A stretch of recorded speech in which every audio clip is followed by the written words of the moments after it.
the Advanced Leadership Theory class. I'm going to restart because we just started recording. Yes. Are we good? Yes. Yeah. Okay. I'm so sorry. I just jumped in. Well, welcome again. If you hear the elevator, it's Augustine's elevator. We are the JCL 150 Advanced Leadership Theory class under Professor Smith. And today we'll be talking about the wage gap. So this community engagement group for months has been looking how gender equity ties into social justice and how intersectionality works specifically within the Center for Women and Gender Equity. Today we're going to be talking about the wage gap, and we have some exciting panelists such as Professor Dunn, Professor Monroe, and Professor Dow, and we are excited to have them. So a little overview about today. We're going to talk about what we know and what we've experienced when it comes to wage gap and some statistics about it. We're going to go over a basic overview a little bit and talk about some statistics and then a conversation with our panelists. We do want to give a warning. Some statistics may be overwhelming. There are some that mention some domestic abuse, and if you need to take a second, feel free to. Please take care of yourself. And at any point of the conversation, definitely step out if you need to. And now I'm going to hand it over to Anna, who will be giving us a basic overview of today. Hi, everyone. I'm Anna. My pronouns are she, her, hers. And like Maya said, I'm just going to give everyone an overview of what we found to be helpful information for our own learning about the gender wage gap and just making sure we're going into this topic all in equal footing. So the phrase gender wage gap refers to the average difference between the pay that men and women receive. There are many different ways to calculate the data about the wage gap, but it consistently shows that women are paid less than men. There are various factors which widen the gap between the pay men and women receive, such as the gap will change based upon the state you work in and your age. Race has a substantial impact on the gender wage gap, and occupational gender segregation is a large proponent of the wage gap. And then the last one we have on here is women are socialized not to speak and ask about money and finances. And I know these are all very brief, as the title says, it's a brief overview. So I know we'll dig into these more with the panelists. And then the last bit of information we wanted to give you was more statistics. So we have women earn 82 cents to every $1 men earn. The 18 cents women don't earn will result in women being shorted thousands and millions of dollars in comparison to what men earn. This further destabilizes the economic security of women. This earning gap widens when women hold other marginalized identities. A large identity that we'll probably be speaking about is race and how women of color earn a lot less compared to white women, compared to the $1 men earn to what women do not earn in regards to that. And I'm going to pass it off to Roxelle, who's going to be introducing our wonderful panelists. Hi, I'm Roxelle Thomas, pronouns she, her, hers. And as Anna said, I'll be introducing our panelists, starting with Professor Luann Dow. She is an associate professor and director of the Ethnic Studies at St. Mary's College of California. She specializes in Southeast Asian refugee migration and community development, immigrant and refugee youth, special movements, and community-based participatory research. Next, we have Sharon Sabata, and she is the director for the Center for Women and Gender Equity, and she is also an advocate, a writer, journalist, a mom, and a dual. She has dedicated her professional career to advocating for gender and racial equity, inclusion, and diversity, while amplifying the voices of marginalized populations. In addition to directing the Center for Women and Gender Equity, Sharon reports on issues ranging from the impact of the pandemic on prison population, education, and voting access to the impacts of racial and gender injustice on Pacifica KPFA. Professor Dr. Robin Dunn has earned her PhD from the Ohio State University with an emphasis in physical education, teacher education, and youth development. She works as a professor in the Department of Kinesiology, teaching courses in health promotion and public health. Her research interest surrounds using physical activity in teaching responsibility and pro-social behaviors in young children. And last, we have Calvin Monroe, who is an SMC Cs coach for the past 4 years and currently works with the SMC transfer students. He is also an advisor for the Black Student Union, and he is also a current SMC student in the doctoral program for educational leadership and the scheduled to graduate May 2022. So congratulations. And his favorite part of success coaching is brainstorming and strategizing with students on what success means for them. And now I will pass it over to Vanessa and Esme, who will proctor the questions for our panelists. Hi, everyone. I'm Esme, and my pronouns are she, her, hers. Hi, everyone. I'm Vanessa. My pronouns are also she, her, hers. I'm really excited to, start moderating this event. I'm really excited to welcome all of our panelists, and thank you for making the time to be here today.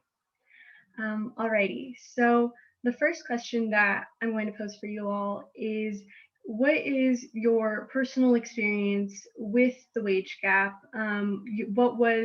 How did you learn about the breadwinner role in your own experience, in your own family growing up, and how do you see it today? I will pose this question to Calvin first, just because I know that he has to leave a little bit sooner than the rest of us. So yeah, I'll give you some time to think about that. All right. Thank you. Thank you for the invite as well. It's interesting. I didn't know much about the wage gap for most of my life. It's something I always heard about. And, it's interesting, even majoring in Black studies in undergrad and my master's, it was something that was talked about. We went deep into Black feminist thought, but the wage gap it wasn't highlighted perhaps as much as it should. and so as a man, taking jobs or, considering careers, it's a privilege that I've never had to think about. I've just always known that I'd be able to get paid whatever I was supposed to be compensated. But I do enjoy being exposed more to this information. And I appreciate you all putting this on. Because for me, in the role that I have as a coach and a seminar instructor, I think what I can do to highlight this situation more is, to offer research opportunities or reflection opportunities, so that my students can consider, what they know about the wage gap and perhaps advocate for equal pay for all, no matter who it is. So I can really appreciate this, and that's what I have right now. Thank you. So yeah, for the other panelists, just feel free to speak up if you have something to say. We don't necessarily have to call on each one of you. Yeah, just take it away. Who wants to go next? I'll give somebody else an opportunity, but I can go if somebody else doesn't want to go.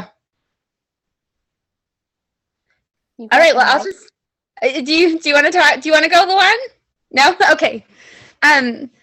So thank you for pulling this together, everybody. I think this is a great topic, and it's fun to be here with colleagues. One of the things that I was talking about when Vanessa talked with me about this program were the messages I received about breadwinners. So I'm the daughter of a janitor. My dad's a janitor who barely graduated high school, let alone, so never thought about higher education.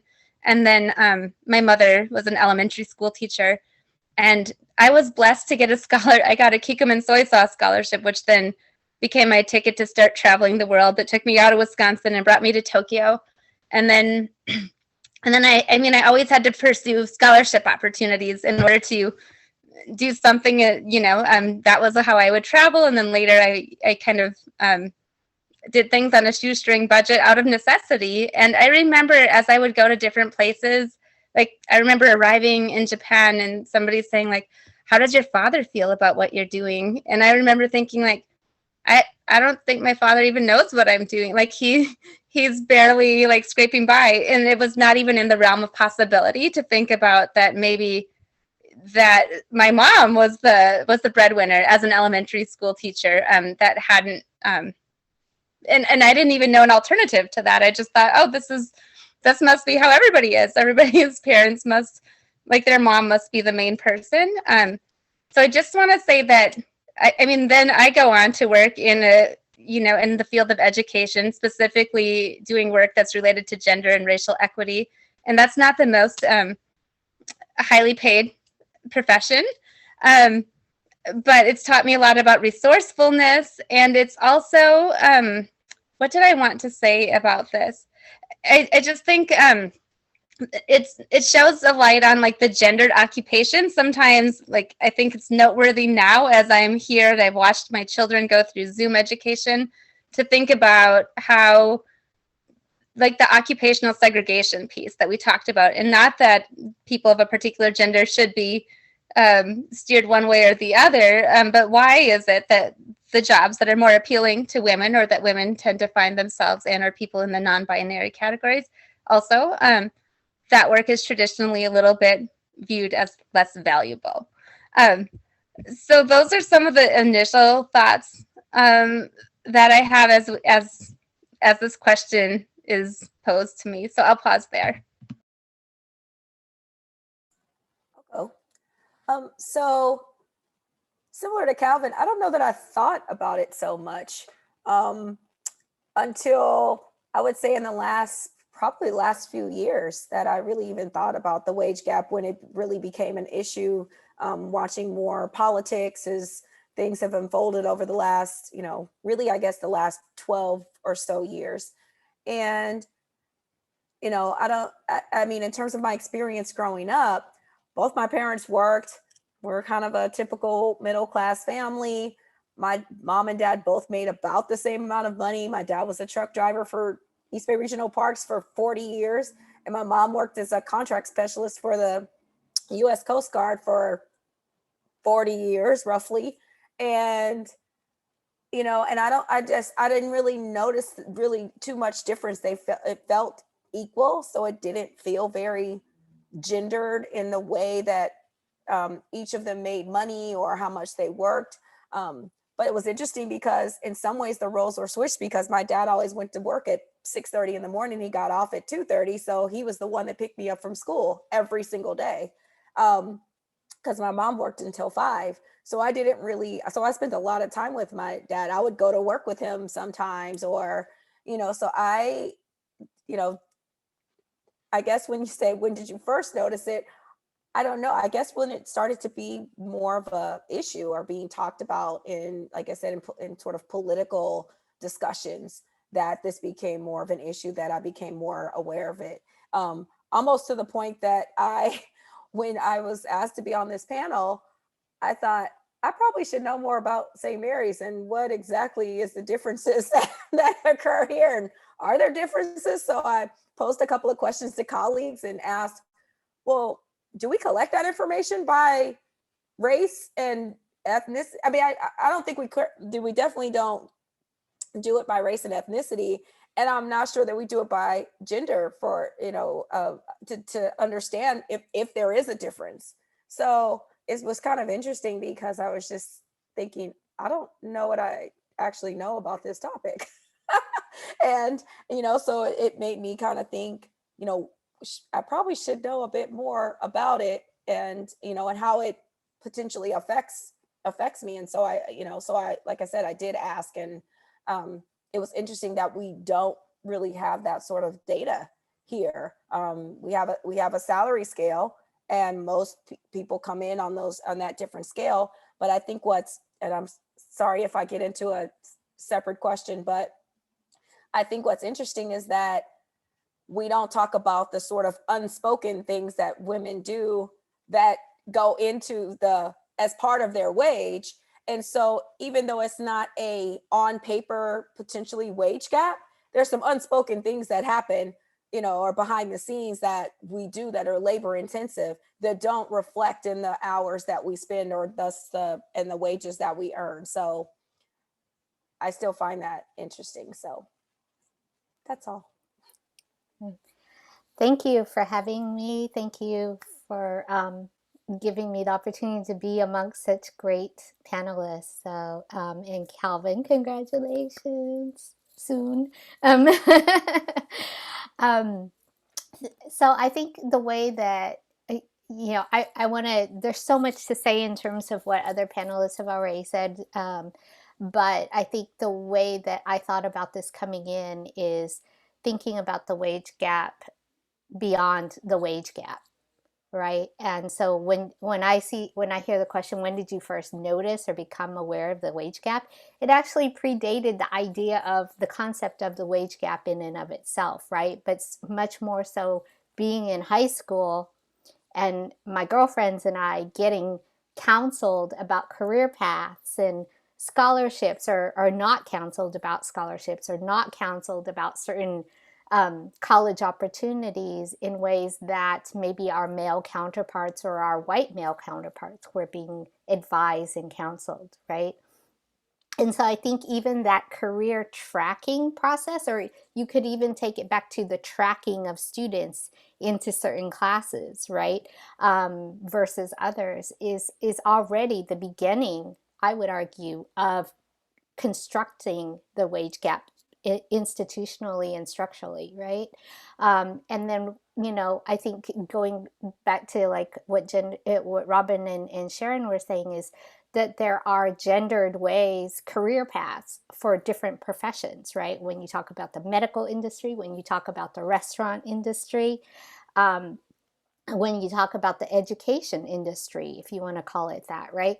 That there are different pathways, segregated pathways that also are attached to it certain values and certain wages connected to those values, and that they're embodied by a gendered understanding that is intersectional with a racial understanding of people's, contributions, their potential longevity at the job, and their potential actually willingness to be a team player, to put it euphemistically, versus complain, resist, or organize against injustice at the workplace, right? So I'll stop there and we can continue that strain. Yeah.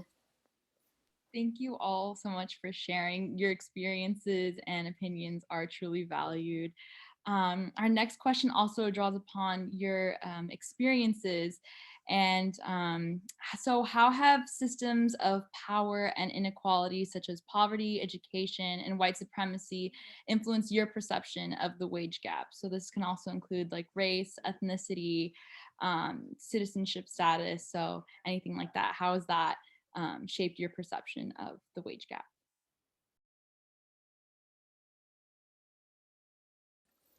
How have these different intersectional identities affected the wage gap, right? Yeah. Do you want to go? I think, Calvin, are we back to you? Sure. It's interesting. I grew up so broke. I mean, we wasn't poor, but we were just broke. We just didn't have so much money that when I started working, my first job was Wendy's and pizza places. I was just so happy to get a paycheck, no matter what it said, that I didn't think critically about income. But I will say this: as I grew older and more mature, it is interesting. Loan was talking about the intersections. So as a Black male, I am reminded so much of the disparities of Black men, so much that it's easy to forget that there's other disparities out there besides being a Black man, and how I overcame, right? And so I've one thing I've never had to consider was being paid, right? And so I think being a Black man, and even a future doctorate, right? I'm expecting a pay raise of sorts, right? Whatever that may be. And I still don't necessarily think about being paid the same as a woman. It's an afterthought, unfortunately. And of course I'll take it with me. But this does make me think about, I had mentioned Black feminist thought earlier, and this does make me think about how different it is for Black women, for example, and all the other intersections that they have to think about and experience, and in some cases endure for the same things that I take for granted. So yeah, that's my thoughts on that, and I'll leave it there.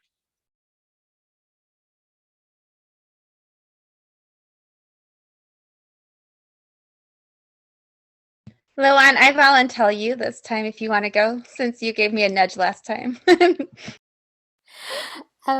Okay. Or we can volunteer our other colleague, Ravi. I think for me, that's a really tough question because there's so many different, I mean, the entire semesters have been dedicated to that, right? um, but I think just trying to take it back to the personal, I think I have had friends who have been in actually social justice oriented jobs, nonprofit organizations, and who were, you know, basically let go after they came back from maternity leave. Like they would go on maternity leave, and once they got back, their job was no longer there, right? That is just one very basic example. And there are always ways around these laws, right? And that's just extremely disillusioning. I think that there's, and I myself have been in this position where, because many times because of our caregiving responsibilities, because there are people dependent on us, we will take jobs that we are overqualified for and that we are underpaid for. And that there is, on the other hand, this the opposite side of that, this idea that women who don't have children will then therefore one, you don't have to worry about maternity leave for them, and that they will bear the brunt of the labor, right? And so the workplace labor. And so there's an over expectation of women then who don't have children, who choose not to have children, whatever, that they then will work more hours, will compensate for everyone else at the workplace, right? And then I think that there's also this idea of valuing, right, from the moment that you're hired, the valuing of your skill set, the valuing of your kind of cultural expertise, right, your social capital, right, in terms of your ability to actually negotiate, your ability to carry yourself with confidence, your ability to advocate for yourself.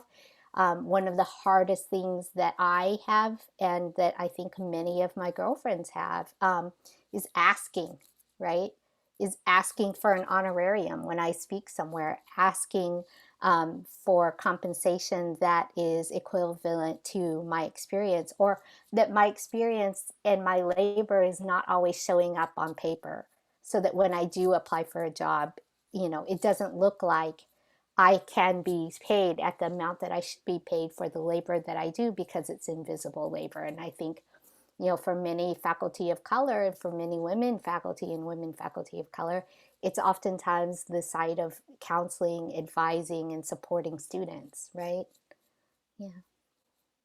I'll hand it over now. Maybe I could piggyback off of Luann and thinking about that invisible labor.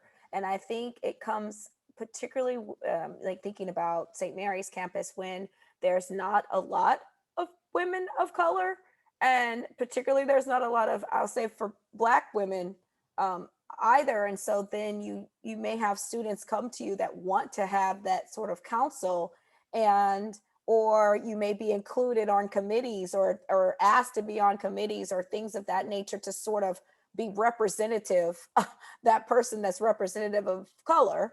And again, that's sort of those things don't necessarily you don't necessarily get compensated for those things. Here and there, you may get a course release, but for the amount of labor that is involved, that's not really enough of that, and you don't necessarily get recognized from that.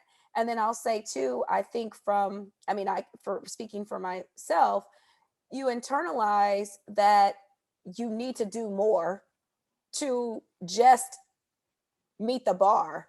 And so then you find yourself getting involved in various, self-selecting to be in committees, or making sure that you're helping to counsel students, because these are all things that you can add to, your portfolio of things that you're doing in order for you to get promoted or get tenure, or just get, I don't know, student evaluation. So you may go over and beyond. And I still think people don't quite understand how there's this disparity and how you get evaluated and assessed. I told a colleague, I'm like, when you walk into the room, you don't actually have to say anything. And not, being non-Black, I was like, if you make the comparison, then it makes it so that students already have a perception, because that's the way that just all of us have been socialized. And that reflects later on in your student evaluations, for example, because then you're not seen as enough, or that you're knowledgeable enough, or that that your presence may not be felt in the same way. And then you have this sort of double whammy of being a woman and then a woman of color, which it essentially exacerbates this whole situation. And so and I think, and so I guess it's not, it's maybe not speaking directly to wages, I guess, although you're putting in a lot of work and labor and time to not necessarily, I guess it does come to wages, because you're not being necessarily compensated for that time and that effort that you're putting in. Thank you. I'll pass it on. Thank you. I'm appreciating both Professor Dunn and Dow's comments, like so many important points. And I wanted to speak, there's a couple of threads that are coming up for me. One of them is, I think the question was about like noticing intersectional identity issues and also white supremacy as we think about wage gap. By the way, everybody, Calvin Monroe is saying he has to go, but he was happy to be with us today. So thank you for being with us, Calvin. So one thing that occurs to me, like there's this story that popped up as I was listening to my colleagues here. One of my close allies in doing gender justice related work is Cynthia Peterson. She's the executive director of the Community Violence Solutions program, which is based in Contra Costa County. She's Black, and she is the head of the organization. And when she has gone to present, maybe with a white colleague, people have made the assumption that the white colleague was the executive director. And sometimes her colleague hasn't necessarily corrected that. And so I think about the level of that kind of microaggression for somebody who's worked really hard and is the best person for the job and has the job. And just, if she told me that if she was going to call out every microaggressive comment she got every day, then she's not sure if she would have time to do anything else, because there's just so much. She's just had to learn how to navigate. And I just want to name that, because that's a sad reality that I think people have to, I know that people have to encounter, especially women of color. I happen to, if you were to look at my income with I happen to be a straight white woman, but if you look at my income, it qualifies as low income for the Bay Area. We live in the Bay Area, so lots of people are in this situation, especially if they're in education or a field of this nature, or a single mom, that kind of thing. And I'm thinking a lot about the invisible labor piece. I have become a teacher in the past year, and I have like a teacher for a kindergartner and a third grader, and I only have experience working with college students in that regard.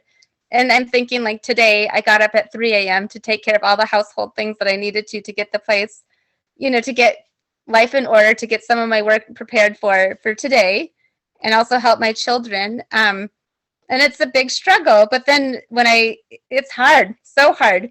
And then I think about some of my other women that are in my life who might be in the service industry, who they're not at home with their children during the pandemic, and they don't have the privilege to work from home. They're going out and having to be exposed to different things, having to struggle to having to be exposed to a pandemic, right? And having to come up, maybe scramble to take care of their children, or put together a care system. So I'm acknowledging that even in the struggle, there's privilege in that. And I think it's important for us to always look at identity and this topic with all the nuance. And the other thing that I wanted to talk about is, in my intro, it was mentioned that I work for Pacific at KPFA. I'm one of the weekend anchors, and it takes about 20 hours of my weekend every weekend. And that's unpaid. The weekday job that came with pay, $20 an hour for 30 hours a week, I wouldn't be able to keep a roof over our head. So it's important work that I love, and also it doesn't come with a paycheck. And so I think just really wanting to speak to that a lot of important work that women are doing is not paid. And that does send a message, right? So even when we apply for and consider next opportunities, I think Luan Dao mentioned, like, not everything is written on paper. So we haven't even listed all of our credentials, and also our society being a capitalist society, if we haven't been paid for our work, then it's not necessarily valued in that way. And so then all of these things kind of pay into this complex issue of the wage gap in many ways. So I'm going to pause here.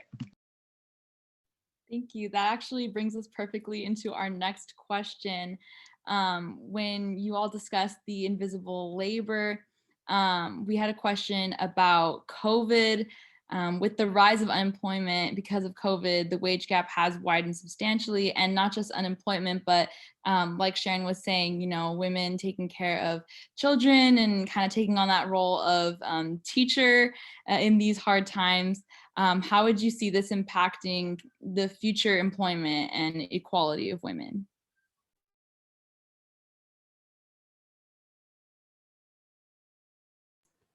I'll go. I think as we've had to step back and, although having the privilege of being able to work from home, I still think, as Sharon had mentioned, there's some intensive labor that goes into preparing your kids for in the morning to do online schooling, to and then have to go on with your day and prep for your classes, and all the things that you end up doing, prepping for meetings or engaged in meetings, and the time and the effort that it takes to do all of those things. And I think one of my thoughts is about folks that are women that don't have that ability, as Sharon mentioned before, and how, thinking about what does that mean for them, in terms of, how they get to interact with their children or don't get to interact with their children because they don't have the ability to work from home, and they have to leave them in someone else's care and hope that the schooling gets done, and and hope that things are going in the way that they would like them to go. And I think from a long-term aspect, I think it's going to affect how, and I think it's doing it now, is affecting how caregivers are being received and thought about. And I want to be optimistic, but I'm not so much around how I think this is going to take us a step back, because then I think it makes women, I don't know. I feel like it's going to be harder for them in terms of the job market, particularly if you've lost your job and then you had to have caregiving responsibilities, and then if you're gone from that position for a period of time, now you have to sort of re-educate yourself, maybe, or you have to do a different job or whatever. And so I think from that standpoint, I think that's going to be an issue, particularly for those groups of women that lost their jobs and have been in that caregiving responsibility or have to take on caregiving responsibility. So, Yeah, I think I just think there's going to be a shift, and I think it's going to have a long-term impact. And I know this is not the topic of conversation per se, but I also think it's going to have an impact on the kids later on down the line, and it's already starting to do that. And so I think it's just going to be all this reciprocal effect of having an effect on the kids, which has an effect on the parents and sort of their psychological well-being in terms of how are they, feeling as though that they are enough and doing enough for their kids. And I just really think it's going to have a psychological impact on all of us as we move forward into the future. And if I could just build on what you're saying, Robin, I mean, I think those are excellent points. And, and what you all did so eloquently at the beginning of talking about the wage gap is not just how much you're getting paid, but the actual accumulation of wealth connected to the disparity of the wage gap, right? And so, and well, just going back to your comment at the very beginning, Robin, if I could, talking about our institution, and while there isn't that, clear disparity in terms of who makes what, because we have a very equitable pay scale in terms of everybody who's at a certain stage gets paid the same, right? Where the disparity lies, however, is that when you look at who gets to, and not just at St. Mary's, but across the board in academia, who gets promoted to full professor, the highest level of a professorship, right? Versus who are the per course adjunct faculty who get paid as contingent. Maybe you'll have a class if it fills up, and maybe you won't, and then you just got to figure your life out, right? Semester to semester, right? There are strong racial and gender differences when you look at the titles that people have, and thus the job security, the benefits, and the pay that are associated to those titles, right? And I would say the same thing is happening right now. And I would kind of like to focus your question, Esme, on kind of more the area that I work in, which is, immigrant and refugee women. And so thinking about, for example, undocumented women and non-citizen women, and a lot of, Southeast Asian refugee women that I know, who are basically either entrepreneurs are doing their own hustles, right? They had no safety net to start with. And now that is exacerbated, right? They have lost their jobs either as home domestic workers, home healthcare workers, beauty salons, other forms of cash-based economies, right?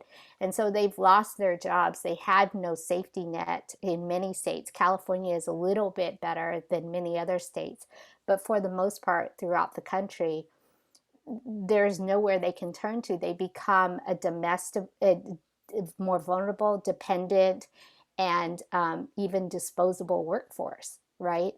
And like Robin said, they then have lost intergenerational transference of wealth and economic mobility as a result of that, right? And so that, if I could just kind of also make sure that y'all understand that the census data is actually also masking the differences within different racial groups, right? So the idea that Asian American women make 90 cents to the dollar of white men is actually quite inaccurate when you disaggregate that data amongst ethnic groups and amongst citizenship, right? Such important points. Yeah, it's interesting to think about how data there's so much more behind the number that, thank you for reminding us about that. I really appreciate this question too. And I wish I had brought data or an article to share about this, or that I could pull up a statistic off the top of my head, but I believe there's already research that indicates that women are being set back at record levels, or have been set back by the pandemic. in that they've had to step down from some of their roles at work, or they've maybe taken a pause, whatever the case might be. And so I think we should just acknowledge that. And I also want to preface, like, I'm about to share just a little sampling of what it looks like from my particular vantage point. But I also want to I want to remind everybody again, this is a struggle that I'm going to describe to you, but I still do have the privilege of working from at home, which sometimes it doesn't feel like a privilege, but it is, right? I usually would be scraping together funds to try to cover childcare, and I'd be running around. My life would look really different than it does right now. But just to give you an example, like the personal impact that I experienced during the pandemic is I used to be a 92% employee. Now I'm an 83% employee. And I think I'm not alone. People across the country are facing this. And to my knowledge, women are facing like career setbacks or losing jobs altogether. So that's one factor that comes into play. And then the other one, I'm just thinking about emotional, physical health and the way I think Robin Dunn, you mentioned the impact this is going to have on children. It's interesting, my children get upset with me when I have to give my attention to work. And today I absolutely had to. And they're like, that's okay, Mom. It's okay if you're choosing your work and your meetings over us, a little bit of guilt tripping. And then I just was like, okay, well, you go play outside. And so they did. And then I had a meeting with a student. And while they played outside, they left their tennis rackets in the front yard. And then the neighbor came by who had been drinking, like the neighbor who lives in my complex had been drinking and came back by very irately and, was really upset with my children for leaving their toys in the yard. And that was so fair. So I stopped everything to go and tend to this problem immediately. And like my pulse is a little bit racing because this, not so friendly person has shown up at my doorstep. And then, and then here I am jumping on another meeting.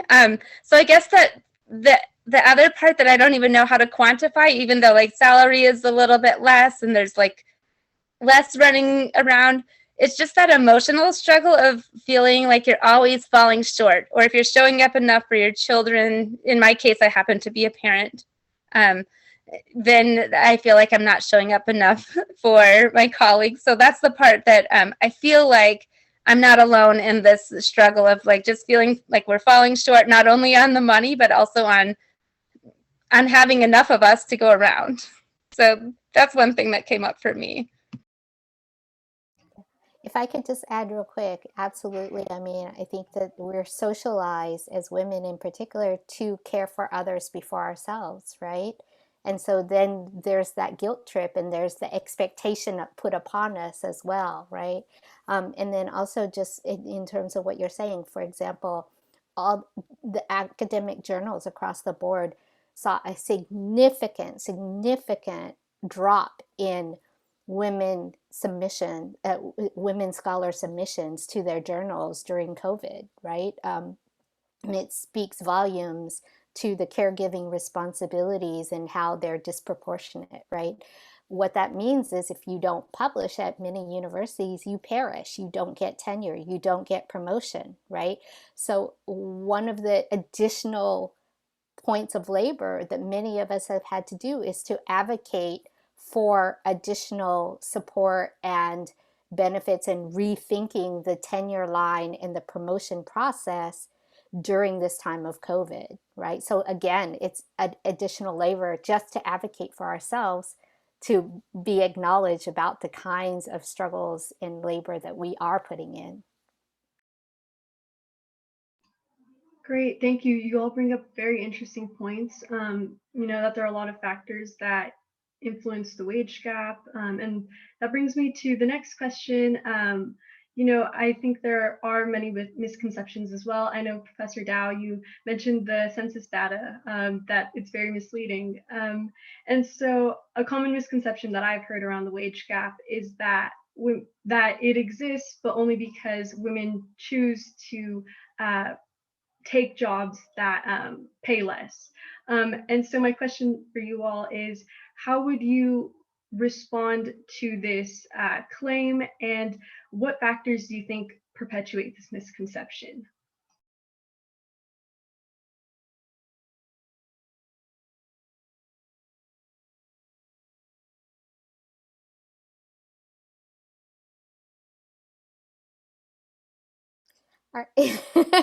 We're wasting time here. We're all so polite. I think I'll be really brief. I think a lot of it goes back to one, like I said, when, with your first question, I think it's perfectly full circle for me, is how students are tracked, right? How students are counseled into what careers. Having friends who have had counselors who said, that's a really hard major for college. Maybe you should think about this one. Maybe you shouldn't go to that school. Maybe you should apply to this one to be closer to home. And I think for many immigrant and refugee women in particular, and maybe others as well, we have, at least for my generation, and younger, I mean, and older, I think, is that we are constantly being told we need to stay close to home, or we are confined in terms of what we can do. And that can include extracurricular activities, opportunities, jobs, internships, etc. Right? And I think the other part of it is the barriers, the structural and institutional barriers that actually don't allow for people to imagine themselves in particular roles, right? And then and allow for them to succeed or to progress in those careers. And then finally, I would say that there are again sets of expectations, right? That they can't even get into the door, right? And so there is the expectation that is connected to implicit bias and hiring practices, um, that don't even allow someone that opportunity in the first place. And I'll jump in to piggyback off of Luann. I think it even goes further back than that. I think it's how we all get socialized. We all get socialized into these from the time that we're babies, right? Pink and blue, boy toys are trucks and girl toys are dolls, right? And so I think you go into this, into our lives thinking that these are the ways that in which we live, work, and play. And just as Luann said, I think it's you're already sort of pigeonholed into these spaces without even knowing it. And I think that's a huge part of it, because mine is not as eloquently as Luann's in terms of her 1, 2, 3, but it's so much of how we think about ourselves and think about our capabilities or abilities. What kind of self-efficacy and confidence do we have in ourselves? What ability do we have to feel like we can accomplish this particular task, which leads us to this particular job? We know that STEM, for instance, is very low on the totem pole for women, right? And why is that? Why is it that women think they can't do STEM, any of this? It's because of the way that we have been taught that that's not for us. And as a result, we don't think we can do it. We don't have the confidence to do it. We're not empowered to feel that we can do that and do these jobs. And so it's almost as if we need to really, as society, be re-educated about the ways in which we get socialized. And I think it really starts from birth and as small kids, and how then we can reimagine or imagine what we can be. And I think it's really has been helpful to have people or women like Michelle Obama in the White House, or right now Kamala Harris in the White House. Like, I think that is so helpful to allow us to envision what we could be. And I think those role models will be really instrumental in moving us forward to again, open up, get beyond that box and think beyond what we've been taught to think, and in terms of how we, like I said, live, work, and play. Thank you both. I'll throw in something. I'm actually going to share my 2 themes with you all so you can keep me on track. I'm realizing my sleep-deprived brain is a little lacking right now, but one is the narrative. One thing I want to speak about are narrative assumptions that we kind of build about each other or about people. And the second is that I wanted to speak about it's kind of related to the segregation issue, or who goes into what, and household gender roles, and how that can sometimes make women a little bit more vulnerable for certain situations. I just realized if I don't slip it in here, then we're going to run out of time. So one thing that I've been really kind of surprised, I don't think I should be surprised about anything. That's, nothing should surprise me at this point, but I'm just thinking about how frequently we build a narrative of people based on our appearance. So I spoke about my colleague who happens to be Black, who's assumed that she must not be in the role that she's in because of a narrative that somebody built in their head. At the same time, I have a recent memory of going to the doctor with my children and picking up a prescription. And I remember this, it was a white gentleman. He said, "Oh, you better start saving because you're gonna have to pay for their first car and for their wedding." And he built this whole really fancy narrative, and I'm like, oh no, actually I don't even know how I'm going to pay my rent next month. Like, he had a class assumption about who I was based on how I appeared. And so I think, that's why I think it's important for us to keep having these nuanced conversations where we're talking about our intersectional identities, and where we talk about just how nuanced it all is. I think that's important. Otherwise, we lose important details and we make assumptions which cause all sorts of problems. The other thing that's unrelated, it's not directly related, but tangentially related, and I don't want to end this program without talking about it. It's just the traditional ways that we've thought about gender identities or gender roles within, for example, a heteronormative situation. When I started at St. Mary's, I actually used to have a colleague who would write to me very concerned because we weren't turning out enough MRSs anymore at St. Mary's. And if you all know what that means, like, not enough people were taking on the misses, like they weren't in a rush to get married. And that was, in a way, it was asked to me, is it hurting people to have women being so educated that maybe they're not wanting to marry? It's really funny for me to think that that wasn't that long ago that I've gotten those kind of emails, and while working at St. Mary's College. And I think, first of all, that's a baffling thought. But second of all, as we think about, what does it mean to have, if there's a 2-parent household, what does it mean for both people to be working versus not working? Of course, that's a personal decision. But when I've talked with students over the years, and people who've considered making a decision of that nature, the one thing that I think is so important is that the women who do, and I am speaking in a heteronormative context right now, and I just want to own that. We could put this in other contexts as well. But if you do have a way to sustain yourself and you do earn your own money, you are more likely, if you find yourself in a domestic abuse situation or in a gender-based violence situation, you're more likely to be able to find your way out. There's a number of people, even people who might be living in a really wealthy household, maybe especially, who they don't have a way out because they haven't had to conceive what would it look like to have to stand on my own 2 feet. How would I sustain myself? And so that's one of the things that I always want people to think about as they think, do I need to earn my own money? Is that important? I want to say that it is important. It's an important thing to at least think about for the long term, if it's a possibility for you. And of course, we honor all those people who are working at home. But I like to encourage people when they're thinking about, what does their path look like? That's an important piece to keep in mind.